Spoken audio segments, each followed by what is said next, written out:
రాకేష్ రెడ్డి గారు. ఉన్నానండి, మాట్లాడుతున్నాను, చెప్పండి. ఎస్.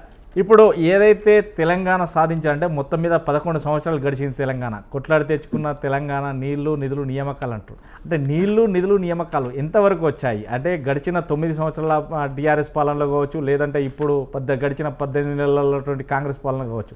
అంటే బంగారు తెలంగాణ దిశగా అప్పటి ప్రభుత్వం ముఖ్యమంత్రి చెప్తుంటే ఇప్పుడు మాత్రం రైజింగ్ 2047లో ఇప్పుడున్నటువంటి ముఖ్యమంత్రి గారు చెప్తున్నారు. అంటే ఎలా చూడొచ్చు? అంటే అప్పుడు 9 సంవత్సరాల బంగారు తెలంగాణ సాధించామా, గ్రోత్ సాధించామా, లేదు అంటే ఇప్పుడు రైజింగ్ 47కు ముందుకెళ్తామా?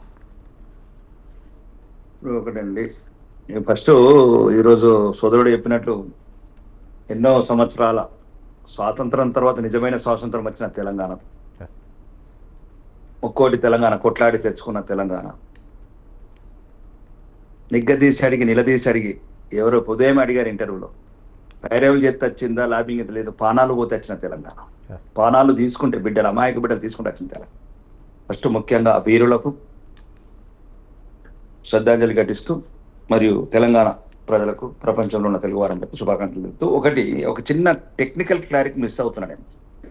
అంటే నిజంగా ఈ తెలంగాణ ఎవరి వల్ల డెవలప్ కాదండి, ఈ నేలలో ఉన్న స్వభావం, ఇక్కడ ఉన్న కష్టపడే ప్రజలు, అమాయకత్వము, ప్రతి ఒక్కరు ఈ అమాయకత్వాన్ని ఎంకరేజ్ చేసుకుంటారు. ఇక్కడ నేను చెప్పింది కూడా ఇప్పుడు ఏమంటున్నా అంటే, ఇప్పుడు ఎవరు ఇరిగేషన్ శాఖ మంత్రి ఉత్తమ్ కుమార్ రెడ్డి గారు ఒక 6 months నుంచి స్టేట్మెంట్ ఇచ్చారు.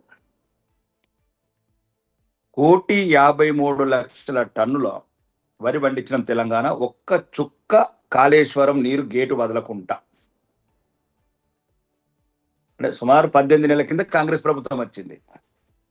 అంటే దీన్ని బట్టి తెలంగాణ ప్రజలు, ఒక ప్రపంచంలో ఉన్న తెలుగు వాళ్ళందరూ ఈ చర్చలు చూసి రికార్డింగ్ చేసుకుంటే దాంట్లో అర్థం ఉంటుంది. ఎవరి వల్లనూ ఈ పంటలు వండట్లేదండి. తెలంగాణ ప్రజలు నిజంగా కష్టమైన ఈ సంవత్సరం లోపల ఒక్క ప్రాజెక్టు కూడా కంప్లీట్ కాలేదు. ముఖ్యంగా కాళేశ్వరం లాంటి కూలిపోయే ప్రాజెక్టు, అవినీతి ప్రాజెక్టు, కాంట్రాక్టర్ల అధికారుల జేబులు నింపిన ప్రాజెక్టు. ఈరోజు చర్చలల్లా ఏదైతే నేచురల్ సోర్సెస్ ఉన్నాయో, పాత నదులు ఉన్నాయో, అగ్రివర్స్ ఉన్నాయో, ప్రాజెక్ట్స్ ఉన్నాయో, దాని వల్లనే వండుతున్నది పంట. ఒకటి బడ్జెట్ కూడా 2000, మేము మన అసెంబ్లీలో సోదర ఎమ్మెల్యే అన్నాడు, 2000 సంవత్సరం 25 సంవత్సరాల క్రితము ఉమ్మడి రాష్ట్ర బడ్జెట్ 30,000 కోట్లు. ఈరోజు 2 రాష్ట్రాలు కలిపి 7 లక్షల కోట్ల బడ్జెట్. ఆదాయం పెరిగింది. అన్ని రంగాలలో అభివృద్ధి చెందడానికి కారణం ఈ రాజకీయ నాయకులు కాదు.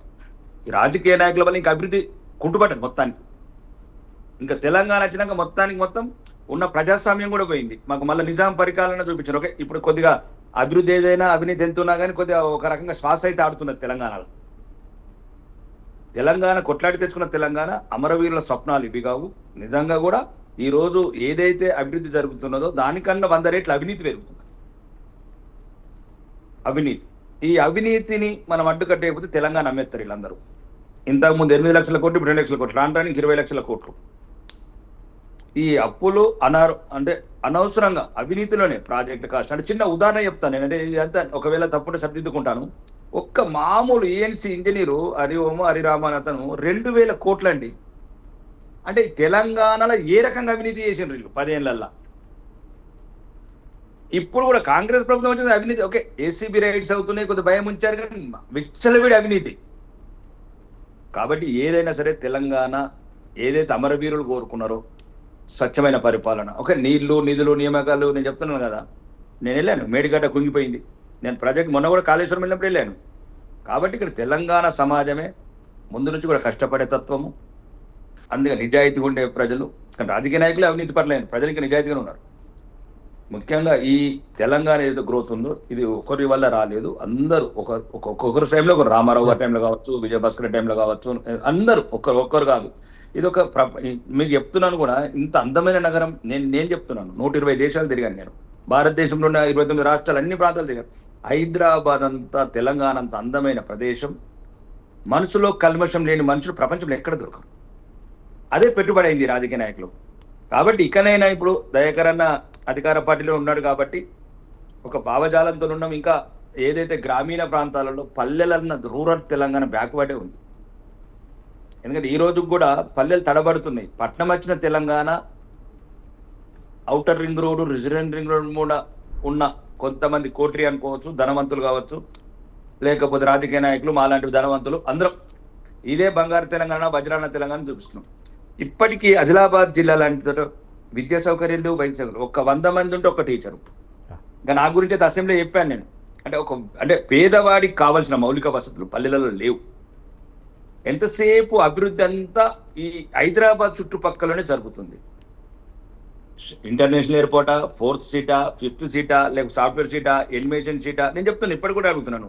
నేను మొన్న కూడా అడిగాను గౌరవ ముఖ్యమంత్రి గారిని, అన్న 2 లక్షల కోట్లు ఒకసారి చెప్పి మేము అందరం చూసేస్తాం, 2 లక్షల కోట్లు ఇక్కడ పెట్టినారు. 2 సంవత్సరాలు 2 లక్షల కోట్లు, గత ప్రభుత్వంలో 10 లక్షల కోట్లు విదేశీ పెట్టుబడి. నేను చెప్పేది అంటే ఇది అసెంబ్లీలో అధికారికంగా లెక్కలు చెప్పిన ప్రభుత్వం.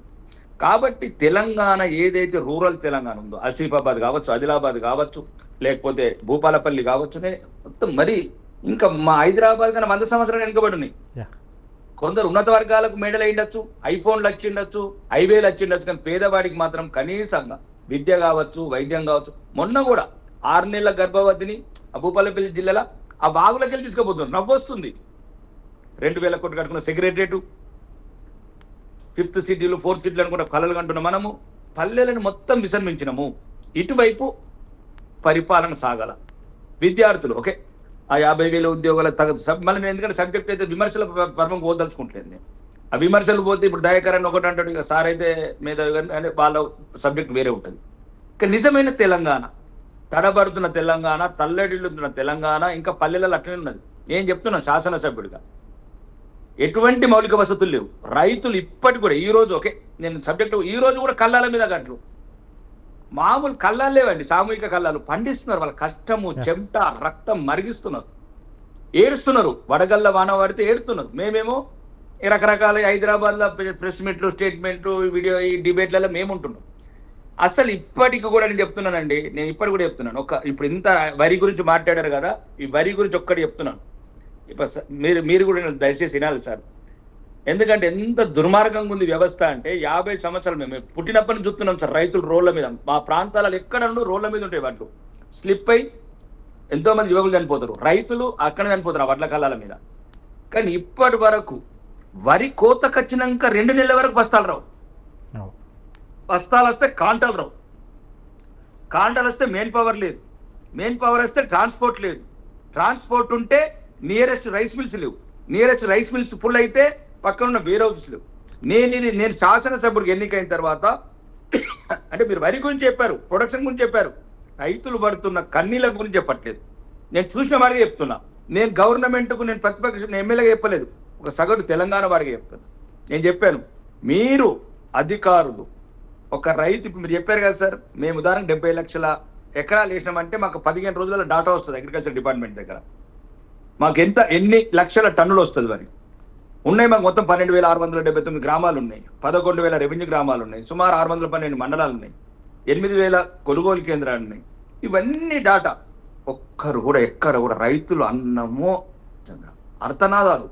నేను మళ్ళా మొన్న కలెక్టర్లతోని నేను చెప్పిన రైతు మహోత్సవం జరుగుతూ కూడా చెప్పిన, అన్న నేను ప్రతిపక్షంగా మాట్లాడట్లేదు, ఫీల్డ్ లేదు. నేను ఇప్పుడు ఒకవేళ ఈరోజు 16 కిలోలు సార్ తరుగు, 16 కిలోలు, నేను ఒకవేళ 16 కిలోలు తరుగు సార్. ఇది రైతు గతిది ఈ తెలంగాణలో. పండించడం కాదు సార్, పండించినోడు మండుతున్నాడు కడుపులా. మీరు రండి రైస్ మిల్లని చూపిస్తా. ఇప్పుడు రైతులు, నేను ఒక్క మాట అబద్ధమైన దయాకరం ఉన్నాడు కదా అన్న, నేను రాజకీయాలకు అతీతంగా మాట్లాడుతున్నాను. 18 కిలోలు 16 కిలోలు గింజలు వచ్చినాయి, మూలకాలు వచ్చినాయి. అంటే నేనేమంటున్నాను, నేను అట్లా కూడా అన్నాను. ఇంకా నాకు ఎందుకంటే ఇలా కాంగ్రెస్ కూడా నా మిత్రులు చాలా ఉంటారు, మా మహేష్ అన్నాను, అన్న ఒక 1 మంత్ అన్న మొత్తం సెట్ చేస్తా, 50 సంవత్సరాలు లేదన్న. అంటే పంట పండించడమే కాదు, పంట పండించిన ఏ రకంగా పట్టించుకుంటున్నాం. ఏదో ప్రజాకర్షణ పథకాలు పెట్టి ఓట్లు కొట్టడం అంతా పెద్ద రాజకీయ సబ్జెక్టు. విద్య లేదు, రోడ్లు లేవు, శ్మశానాలు లేవు, డ్రైనేజెస్ లేదు ఊర్లలో.